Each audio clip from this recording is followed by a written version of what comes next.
What Lancaster has their own Khmer community, right? A very small community, yes. Mm-hmm. But I know Brunei's out there too. Yeah. I feel like that's where everybody's heading out to the suburbs.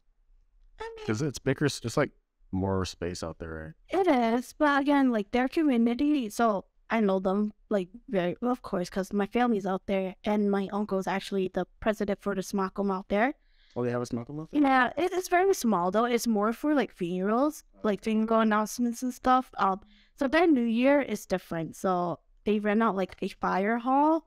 They do one in the ceremony, and then people will leave and then come back in the evening and they have a party.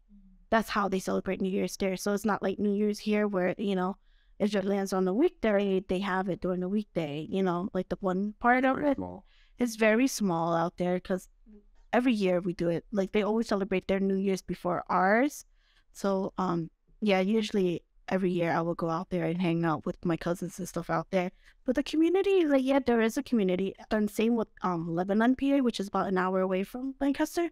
So they have a very small community. It's there, but it's very, very small. Yeah.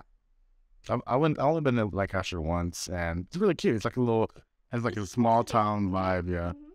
And then there's like, I think we went to their little, it's like a food market or something like that, or like the little farmers market. Mm-hmm. It's really cool. Yeah. Have you been to Lancaster? I've driven past it.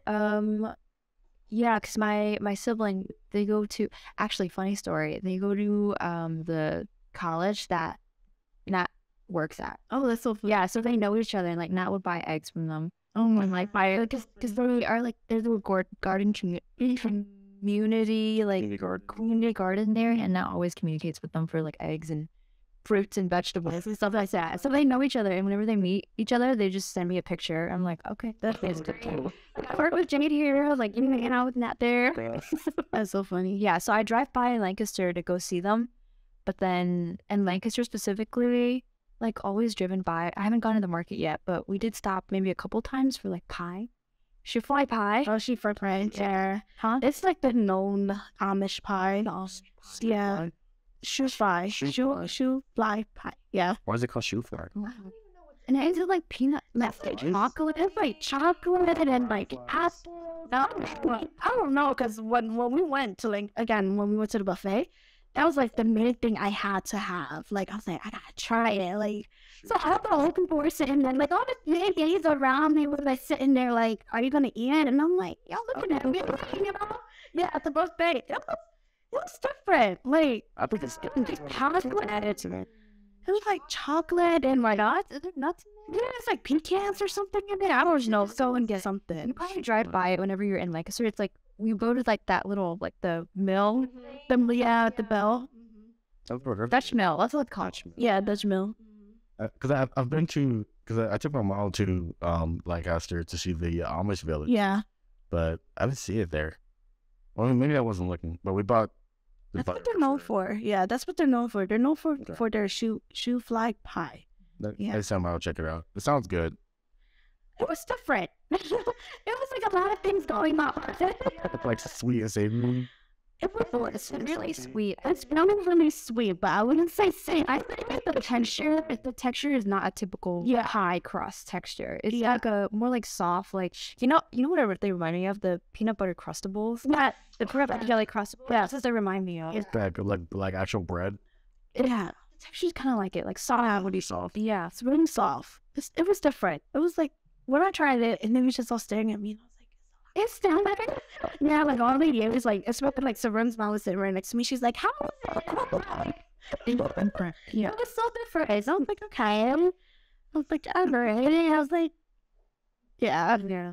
Have you been to that buffet place? No. No. I thought it was overhyped. Really? I thought it was one of the best ones I've was gonna be sad. I was kind of sad. Why? We didn't like it. None of us liked No one liked it. None of us liked it. What time did you guys go? Hey, what kind of buffet is it? It's the biggest buffet Yeah. in the country. It's called Shady Meatballs. I can't even say it. Small. In a building with the door on this. They had a gift shop on the inside. That's how freaking big it was. And downstairs. They have a store downstairs. Yeah, that's what I'm saying. The gift shop. Yeah. It was kind of. I liked it. I loved it.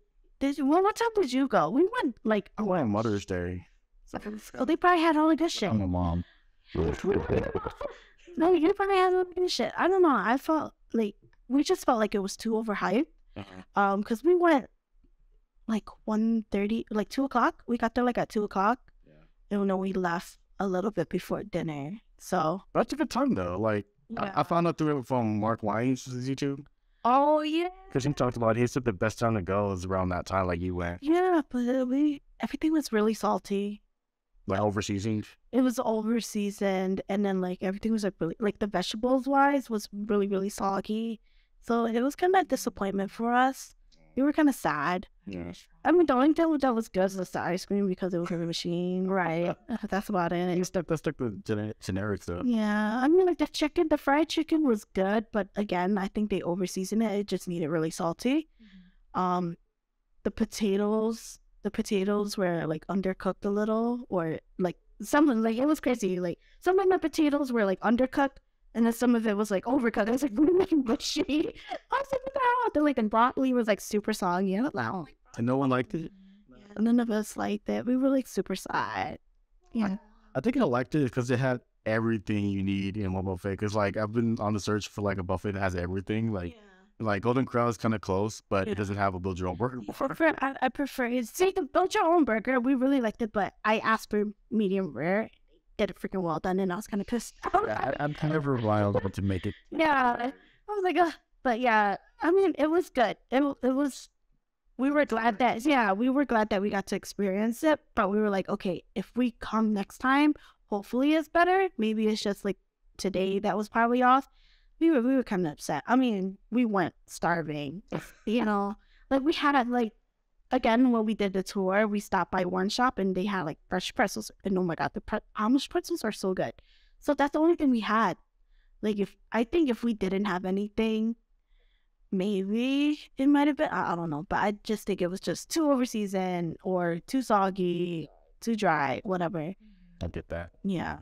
It is pretty big. I think when I went on Mother's Day, it was really, really packed. So I feel like, was it packed for you? No, it was a decent crowd. It wasn't, yeah, it was like, only thing we had to wait in line for was paying because we were a big group. But other than that, like, we had 2 tables, we were seated right away, we got our foods. Yeah. But we felt it was just too overhyped. We were pretty sad. We was like, damn, we was waiting for this shit all day. My mom was like, when I took my mom there, she was really wanted to like find like just eat Amish food, and like she was really big on like wanting to see how they live. And yeah, I took my mom and my father-in-law, and they were both like swapping stories of how they used to live back when he was Amish. That's how the elders were. Yeah, the elders did the same thing to us. And they're like, they choose to live like this. It's just like, yeah, long as I know, that's what we were telling them too. We was like, yeah, they choose to live like this. What? But there's electricity. There's running water now. That's not these oil lamps. Yeah, they use the oil lamps, or they use like the drill batteries and stuff, which was pretty cool. It was okay. This is cool. Yeah. But they were like, oh, so like it was an experience. Like we didn't even realize that. So when we were leaving that house tour, Amish people, they hang their clothes really high. And we had the lock with us. And we didn't even realize it. So luckily the lock didn't go under. They stopped the lock. So we had to like, who, the elders stopped the lock? Yeah, the elders stopped the lock because, you know, it's in our culture, monks can't cross women's clothing, like under women's clothing. So luckily the elders saw it, and we was like, oh man, we all would have went to house. We wouldn't have body reincarnated. But yeah, so like, Jessica and Michelle's all like, why is everybody screaming? I was like, oh, the loc almost crossed the clothing. Yeah. He was like, he can't. I was like, she's a monk. Like, that's crazy. So I had to bring the monk back. The tour guide brought us in through the like staff entranceway. So I went along with the monk to exit out. And they was like, why did they hang it so high? And then the reason, well, according to the tour guide, the reasoning for them to hang their clothes so high is closer to God. I was like, okay. Yeah, the reason why they hang it so high, so it could dry faster and it's closer to God. I was like, okay. And then I was like, okay. I thought that was weird. That's interesting. Yeah. I don't know. I'll see how it makes sense. Yeah. But there's a lot. I've seen like a lot of shows, not like excessively, but I remember seeing like a lot of Amish shows, and like I think they told us that it's very like easygoing now with the religion. Like it's not as strict as it used to be, and like Yeah, now, that's what they said too. like now the kids can choose to be if they want if they have a choice just to whether be out to stay Amish or not, you know. But they have that before they turn 18, I think. Like they have a choice to be that, and if they don't want to do it. Yeah, and I find that really interesting too. How they only have it up to an 8th grade education. Well, here at least here in PA, they're only educated up to Everything after that is like working, right? Why 8th grade? They think they want everyone to be equal. That's why you don't hear about Amish doctors, Amish lawyers. Everyone has the same education because they believe in equality, like everyone being treated equally. So that's why they don't believe in higher education. They don't believe that someone's better when someone like that. Ellen Jordan has a To play in society. yeah. So Yeah, that's what community is like, very self-sustaining. yeah, but they said like other Amish communities, like some of them have education up to 12th grade, but as far as like the Lancaster ones, they only have education up to 8th grade. Yeah. And I thought that was pretty interesting. I was like, oh, okay. I was like, no wonder.